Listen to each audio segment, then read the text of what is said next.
Well, hello there. There is a new lawsuit challenging the Hughes Amendment, which we all hate, that came out of the 1986 Firearms Owners Protection Act. And this is being filed by the Center of American Future, which used to be known as the Texas Public Policy Foundation. So let's go ahead and talk about it.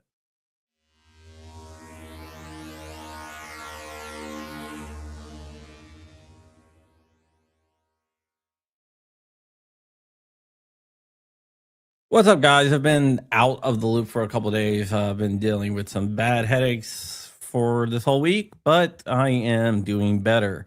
Today, we're going to be talking about a lawsuit out of Texas that is challenging the Hughes Amendment. If you don't know, the Hughes Amendment was added to the Firearms Owners Protection Act. It was supposed to be a poison pill, but it passed, and that banned all machine guns made after April 1986 from being added to the NFA registry, which means that only machine guns made before April 1986 can be transferred to civilians, even though that they can pay the tax stamp or whatnot.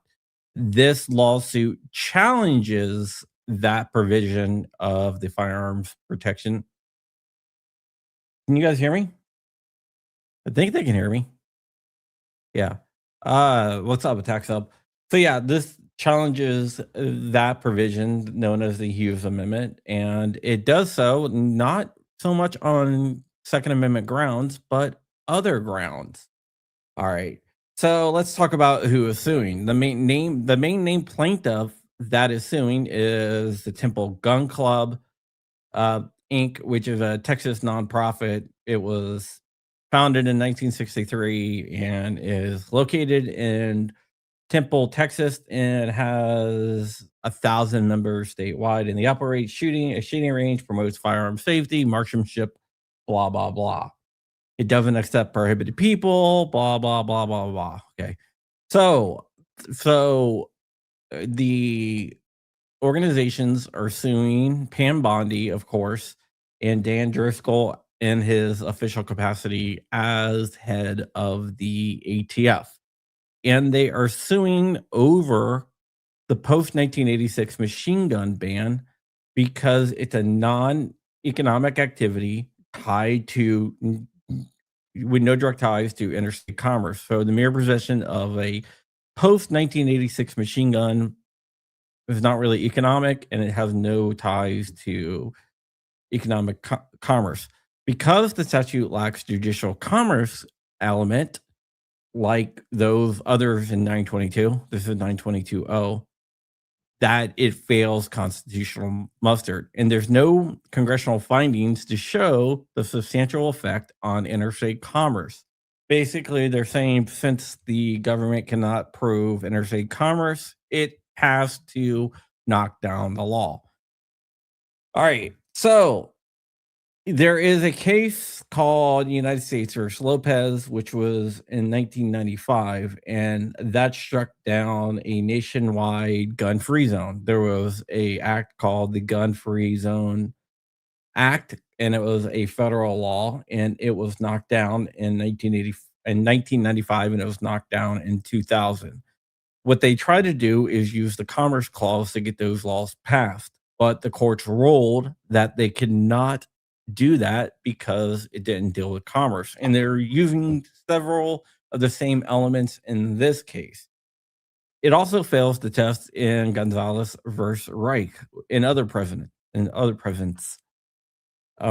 Basically, the existing NFA, National Firearms Act in 1934, already regulates machine guns via taxation, registration, and background checks, making 922-0, which is the Hughes Amendment, unnecessarily and not proper.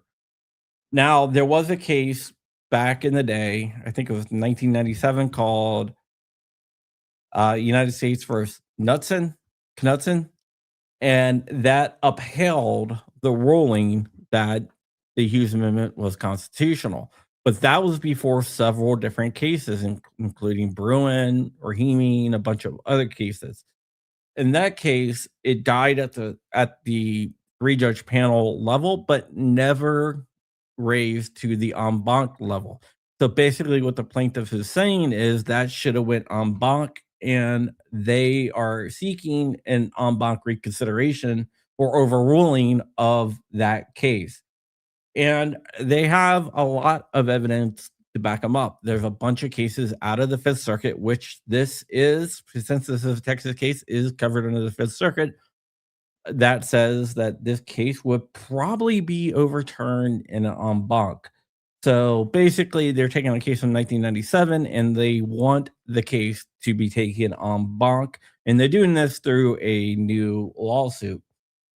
Um, because there's similar firearms restrictions, such as bump stocks, for example, that the Fifth Circuit said it was unconstitutional, and the Supreme Court agreed to it being unconstitutional. So they're citing those cases, saying that you really need to go back and take Knudsen en banc, and this is what this case is trying to do. So they're not really touching on the Second Amendment, although they do briefly touch on the Second Amendment with stuff like Brolin and Rahimi and stuff like that. But it's mostly about the Commerce Clause, which is a new vector of attack and probably a good one. So the plaintiffs say, "Hey, we are law abiding, we're non prohibited persons, and who wants to make, possess, and convert firearms into post 1986 machine guns for lawful purposes and recreation at the TCG range." But they can't do that because they face credible threats. And in 2023, they actually have people that were arrested in 2023 for doing just that. They also highlight that the ATF would deny any Form 1 or Form 4 for a transfer of a post 1986 machine guns. And that right there creates an ongoing injury, preventing the desired conduct. You got to remember, to get a preliminary or permanent injunction, you have to show several things. The first thing you have to show is likelihood to succeed on the merits of the case. And right now, they're saying that we would succeed on the merits of the case. You also have to show irreparable harm. What is irreparable harm, you might ask? Irreparable harm is any harm that you are caused that cannot be made whole by monetary means. Now, anytime your right is denied, your right cannot be made whole by monetary means. So if you get your right denied, that's irreparable harm. And they're saying our rights are being denied right now. So we have irreparable harm there. And the balance of interest always falls for the expansion of rights. So the balance of interest always falls for the constitutional rights of the plaintiffs. So they have all three of those concerns, and they believe that they can win on that. So that's what's going on there. They want a declaratory judgment that 922.0 is unconstitutional as applied. They want a permanent injunction against the plaintiffs for anybody that they see fit. So basically, anyone in the club, its members, or related entities. They also want court costs, attorney fees, because there's something called the Equal Access to Justice Act, where the losing party can sometimes have to be forced to pay attorney fees. Now, even though that is a law, I've seen a lot of cases, especially with guns, where the attorneys don't actually get their fees back. So this is a great lawsuit, and if you're not a member of the Texas Public Policy Foundation, now known as the Center for American Futures, or you're not a member of the actual named plaintiff in here, which is the Temple Gun Club, you might want to consider joining in case this succeeds. We know the Fifth Circuit is very pro gun, and we can actually see if this actually works or not. But yep, just wanted to bring this case to your attention. Sorry, I'm struggling with a headache, and so I'm probably gonna go relax. But I just wanted to bring this to your attention, and hopefully this will work. This is a new vector that we haven't seen challenge the Hughes Amendment.